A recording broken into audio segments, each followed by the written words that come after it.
con nuestras propuestas de libros para estos meses de verano en los que siempre hay menos excusas para leer porque siempre tenemos más tiempo libre. Y para ello nos acompañamos de un novelista hecho y derecho como es José Luis Benítez Sánchez, que dirán, este señor es malagueño, pero ya casi que ciudadraleño. José Luis, buenas tardes. Buenas tardes.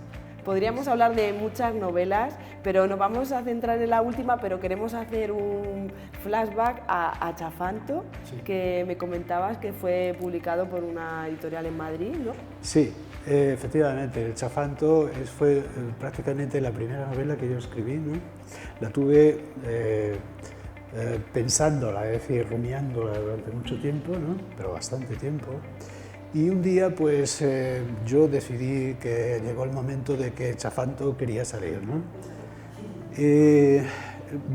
Esa novela trata de un poeta que en aquella época de los años 70, 80, pues era muy común, en Madrid. La poesía tomó un resurgimiento grande y está estudiando en la universidad, pero con pocos medios, es decir, es de un pueblo de Málaga, llega a Madrid y trata de abrirse camino, ¿no? Como es una persona que tiene talento, realmente el poeta tiene talento, es un chico con talento, pero siempre hay un hándicap para él. Él se relaciona con gente que en medios económicos son superiores a los suyos, porque a él le cuesta trabajo vivir cada día y a nosotros no. Y eso le deja siempre como una especie de pozo, rémora de tristeza, ¿no?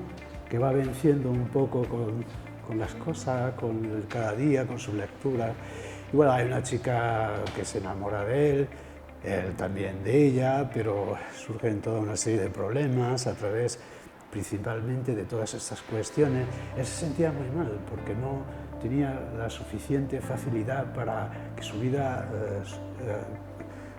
corriera fácilmente, ¿no? Cada día, ¿no? Y sentía incluso un poco sentía como humillado, se humillaba a sí mismo. Al final la novela termina de una manera trágica, pero sí se habla de todo ese Madrid que era, por ejemplo, el Madrid de la transición, porque la novela está centrada ahí, en esa época, de la movida, de tal cual, ¿no? Y bueno, pues a mí me gustó mucho escribirla y hasta el punto, a mí me pasa que cuando termino de escribir, oye, parece que pierdo algo.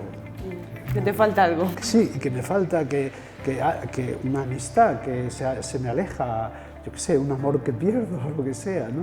Y me cuesta luego trabajo reponerme. Pero me pasa igual con los libros. Yo creo que a todo el mundo le pasa. Empiezas un libro y si el libro te ha gustado, es muy difícil luego, ¿por qué no tiene 200 páginas más para poder seguirlo? Entonces, después de Chafanto, que digamos que es casi tu obra fetiche, han venido más, pero hoy nos centramos en Campo Irisado. En Campo Irisado, sí. Que así, ojeando y leyendo, es como un ejercicio de la sensación de introspección, ¿no? Analizar sí, que la linealidad de la vida, el escalonamiento sí, y la impulsividad, ¿no? que se tiene quizá cuando somos jóvenes. Exactamente. El protagonista, que es Victorino, es un nombre que me ha venido, yo no sé por qué, me ha venido. Yo no pienso en poner un nombre, me viene, el nombre me surge, ¿no?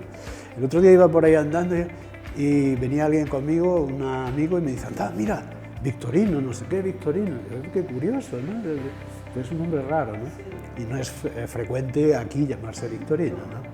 Bueno, Victorino decide escribir sus memorias, pero hay que retrotraerse a los años 50. Y en aquella época él ya pues, debía tener 50 y algo años, y es una época en la que las personas con esa edad, estamos hablando ya de hace 70 años, ¿no? Se consideraban a sí mismos mayores. Una persona de 50 años no tiene nada que ver con una persona de 50 años hoy. Hoy es joven, es una persona joven, incluso físicamente, etcétera, etcétera, ¿no? Y él pensaba, bueno, pues yo voy a escribir, ¿no? Él no era escritor, y él era pintor, y se había ganado la vida siempre pintando, aunque le faltaba un brazo, ¿no? Por un accidente que tuvo cuando era joven y tal. Y está en Puebla, en México, decide escribir, se sienta, escribe, ¿no? pero cuando ya llega a cierto periodo de la vida, se cansa y dice, bueno, ¿y para qué voy a escribir? ¿A quién le interesa lo que yo piense o cómo ha sido mi vida o qué amores he tenido o qué he vivenciado, qué emociones? Todo eso queda para mí, ¿no? Y con el tiempo hay un nieto suyo, ya la escena pasa a París, él está en París, ya es más mayor porque ya tiene 90 y pico años, estamos hablando ya de la década de los 90 del siglo pasado, ¿no? Y un sobrino, que yo, es curioso, ya lo he empleado en otras novelas, ¿no? Dice, oye, ¿por qué no he leído tu manuscrito? ¿Por qué no lo seguimos? ¿Para qué voy a seguir eso?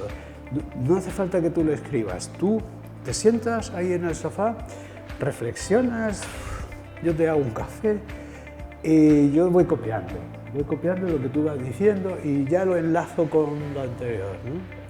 Ah, bueno, vale, si tú quieres, pues da. Y así ya ponen el capítulo final de su vida, lo ponen, ¿no? Bueno, al final, ¿no? Porque luego muere solo con su perro y con el nieto y lo entierran en el Père Lachaise, ¿no? Esa escena sale al final de la novela, ¿no? Se explica.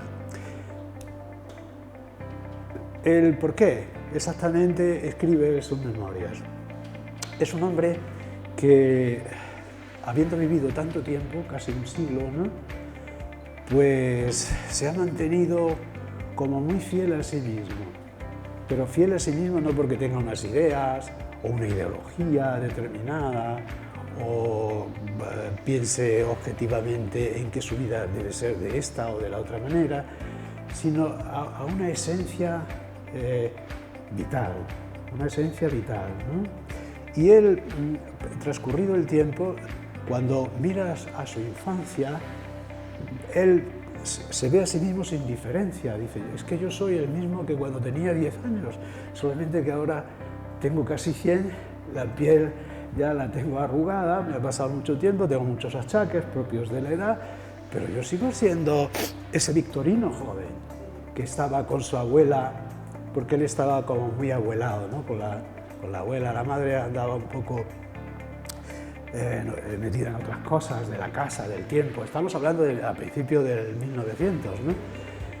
Y la abuela, que también era mayor, se da eso en familias que viven bastantes años, la abuela, que también era mayor, pues le contaba muchas cosas de principios del siglo XIX, de gente que ella había conocido, incluso del siglo anterior, claro, por supuesto, ¿no?